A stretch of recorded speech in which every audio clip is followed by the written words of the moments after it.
Alright guys, welcome back to Urge. We're moving on in the subclass series into the next subclass, which is the College of Whispers Bard. Right. If you're new to the subclass series or to the channel, what we're going to do is we're going to go through each of the abilities of the subclass, and then we're going to rate it based on its RP value, its combat value, and its overall class synergy, and how the abilities gained through the subclass improve on the base class abilities.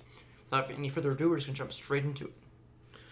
All right, first ability you're going to have access to at level 3 is Psychic Blades, and thankfully this guy does scale, otherwise it would be kind of lackluster. So, essentially, when you make a weapon attack, you can magically put, Toxic Attack the Mind for some psychic damage.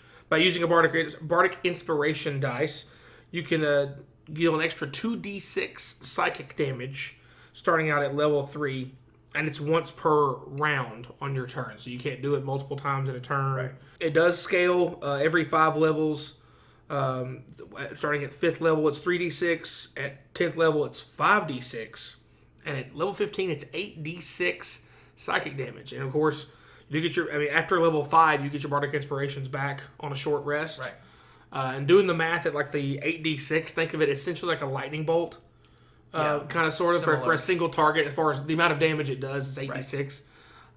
So it's comparable to a level 2 or 3 spell, basically. That you just can do, assuming equal to your charisma modifier, obviously. Also at level 3, you get Words of Terror. Basically, if you can speak to another humanoid alone for at least a minute, you can force the creature to make a wisdom save against your spell save DC as you try to seed paranoia in its mind. If the target fails on the wisdom save, it is frightened of you or another creature of your choice. The target is frightened for 1 hour until it is attacked or damaged, or until it witnesses its allies being attacked or damaged. If it does, in fact, make the saving throw, the target has no hint that you tried to frighten it. Once you use the feature, you can't use it again until you finish a short or long rest. At level 6, you also get access to Mantle of Whispers, and we're going to continue this little RP train as far as the skill options goes. So essentially, when a humanoid dies within 30 feet of you, you can use your reaction to capture its shadow. Yes, that's what I said. I'm thinking like Peter Pan. Yeah, right. That's like, the first thing so when the shadow back on the Peter Pan's foot. So just watched that the other day again. So, it's back fresh in my brain. So you can retain this shadow until you use it, until you finish a long rest. So by using it, you can magically transform into that person. You get access to memories of things that it would tell to a general acquaintance. So you wouldn't know like its deepest, darkest secrets, but you would know like people it knows. You would know business associates, recognize things like that. People you see and interact with on a daily basis. Some background stuff. So, some basic background stuff. You would know all that. And you would, be able to pass off as that person, essentially. The only way somebody can see around it is doing a Wisdom Insight check against your Charisma Deception check, as Jameson said earlier. Good luck with that. You're a bard, but you also, besides whatever, your flat proficiency or Jack of all trades bonus is for your Charisma, plus the fact that your Charisma is your casting stat anyway, so it's going to be 5 eventually. You get an additional plus 5 to your check. So you're talking about bare minimum of a plus like 12 or 13. Bare minimum by this point. Yeah, it's going to be... So you're not going to get found out too often. Yeah, it's going to take a really bad roll and a really good roll on their part and your part, respectively, so make that happen. So, very interesting. Well, you can't use the feature again until you finish a short or long rest. Right, because it doesn't specify that you can't hold on to more than one shadow at a time. You can only capture one new shadow per short or long rest. You can only hold a shadow until you finish a long rest. So you could probably capture maybe 3, maybe 4 a day if you took 3 short rests in a day. But you would have to use them all by the end of that day, or you would lose the ones you didn't use at the end of the day anyway. At level 14, you get Shadow Lore. As an action, you can whisper a magical phrase to a creature that you can see within 30 feet of you that can hear. Once the creature hears the magical whispers, it must make a wisdom saving throw against your spell save DC. It automatically succeeds the spell save if it does not share at least one language with you, or if it can't hear you. There could be several different situations where something couldn't hear you, but the most common probably be either the creature itself is deaf, or it had like a spell of deafness or something cast on it for example. But it's more likely that you're going to have a language that is not shared.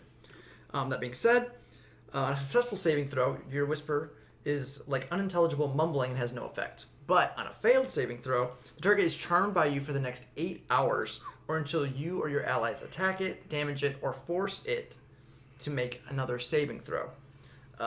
It interprets the whispers as description of its deepest, darkest, mortifying secret, and it assumes that you know the secret, though you actually do not learn their deepest, darkest secret. It just assumes that you know its secret and is using it as like blackmail against them to force them to do your bidding, kind of thing. Pretty much. The creature that is charmed obeys your commands, fearing that you will reveal its secret. It won't risk its life or fight for you unless it was already inclined to do so before it was charmed. It also would grant you favors and gifts that it would offer to one of its close friends. So nice little thing there. When the effect ends, the creature does not understand why it held such fear of you. And once the feature is used, you can't use it again until you finish a long rest. So this is definitely a very RP-based ability here to kind of get someone to... you're basically blackmailing someone without having anything against them, but they don't know that you don't. So it's kind of interesting there on that part. Magical lying blackmail. There you go. That being said, move over to the scoring portion of the video where we talk about RP, combat, and synergy in that order. First off being RP value, roleplay. Yes, and with the RP value, as you noticed, of the 4 abilities that the subclass gains, 3 of them are very deeply RP based. The only thing that's kind of weird about it is that the Mantle of Whispers requires something to die. You have to be, not only does it have to die and be a humanoid, you have to be within 30 feet of it, and you have to use a reaction. Right. So, for example, I was giving, if a fireball goes off and it kills like 3 humanoids, you can't gain all of their shadows because you have to use a reaction for it, and you only get 1 reaction per round, so they all die in the same round. So you just kind of pick and choose which one you want to do for that kind of situation. So it does kind of have some more limits on it. And it's kind of, that's one of the stranger abilities because it kind of almost requires combat to be activated as an RP thing. So it's kind of get the shadow in combat, but you actually use it in an RP setting. Right, exactly. It's kind of strange in that sense. Or you just have like an assassin rogue and you just kind of like watch your assassin rogue murder someone and you're like, shadow. Yeah. So there's that too. So there's situations where you can kind of just like... So is that how you throw a dusk ball at it and it catches it automatically like a critical catch? I think that's how it works. Okay, makes sense. That being said... Words of Terror, obviously, you're kind of causing someone to be afraid of you or someone else. It could be really interesting in our RP use there, where you get someone like 2 guys are guarding a door, and you get one of them to be terrified of the other guard. There's some really weird things happen with that. It could be funny. I just imagine like you be like, oh, there's a barbarian in the group. Don't make them afraid of the barbarian. Find the gnome mage, the gnome sorcerer sitting over here to the side. It's like nice to see. It's like he is so evil. Right. He's terrifying. Not the way. It would be some super fun stuff with that for sure. And of course, Shadow Lore again, charming someone for 8 hours, and then them not remembering why they were afraid of you in the first place. It's pretty good. Because a lot of times when it comes to being charmed, we kind of talked about this in some of the other subclasses. Charmed abilities where they don't know that they were attempted to be charmed are pretty good. Yeah, because there's not really any risk to try. Right. Which is pretty good. Worst case scenario, just nothing happens. Right. That being said, we went ahead and gave it a 4 out of 5. The only reason that we didn't score higher is, again, because Mantle of Whispers is kind of weird where you have to be in combat. It's also very situational, being a humanoid and in combat. And 30 feet away. Right. And using a reaction, so it's kind of some weird stuff all on the there. Things. And then, of course, the first ability is definitely combat-based with the Psychic Blades being just pure damage dealing. That's not really RP-based. We couldn't justify giving it a 5 just because there's at least one, and then this other ability's got some things holding it back a little bit, caveats. But other than that, pretty good on the RP side. Right. On the combat side of things, it's completely the opposite. You look at the fact that there's only one ability that really affects combat directly as far as that goes. Again, Mantle of Whispers you get in combat, but its purpose and its use does not occur in combat. Right. It's your Psychic Blades. It scales, which is fantastic because it's like the fact that you Bardic Inspiration, you get eventually you're going to have 5 uses of that per short rest because it's Bardic Inspiration, you get all back on a short rest. Right. Charisma modifier is going to have to be high because you're a bard. But big thing going to be there is that you're not predominantly going to be in melee range attacking with a weapon. Right. Now, because the one option you would have is if you have some kind of a bow or a hand crossbow, a javelin, you could throw at range. You could make it work that way. Yeah, because it is based on it says when you hit a creature with a weapon attack. Right. So you can't be casting spells and stuff Yeah, like you that. can't like pop somebody with a vicious mockery cantrip and, Right. then drop it or any kind of spell like that. So score wise, we only gave it a 2 out of the 5 flumps because, and the main reason why is because it specifies weapon attack.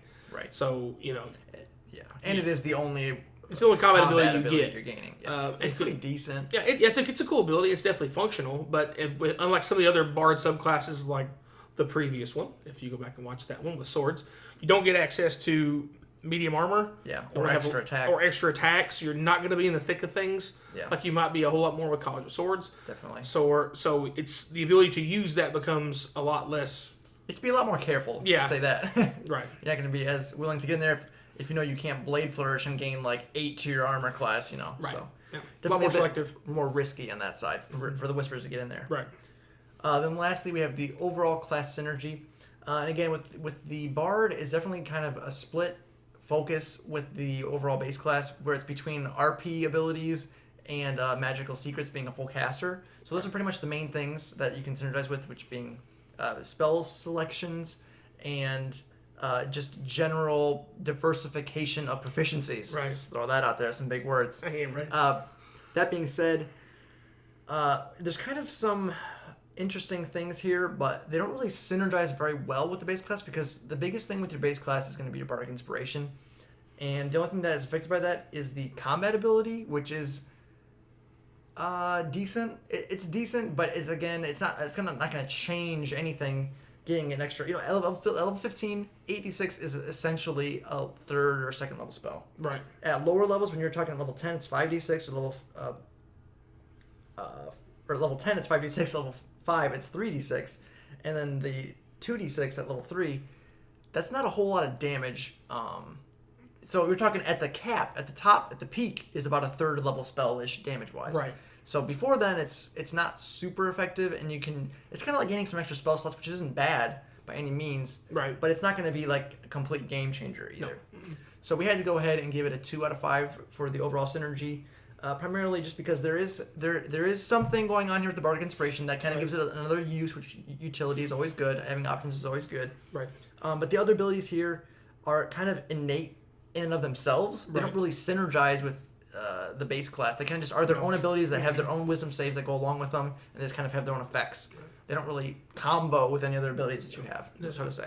And baseline Bard has so many abilities already. Right. It's kind of hard to build on, I guess, without making it kind of silly. Right. Because, they're already kind of do a little bit of everything class as it is. Yeah. So if you give them too many abilities that let them do even more things better, right, they become they can be almost like a one-man party in themselves. Yeah, being able to do a little bit of everything. For sure. But that's going to wrap it up for this one, guys. So if you enjoyed the video, please remember to like, subscribe, hit the bell notifications. If our new videos are coming out. Let us know in the comments down below what you thought. So if you want to see from us, any stories you might have playing with a bard, playing as a bard. I always love to hear all of those. And as always, guys, thanks for watching.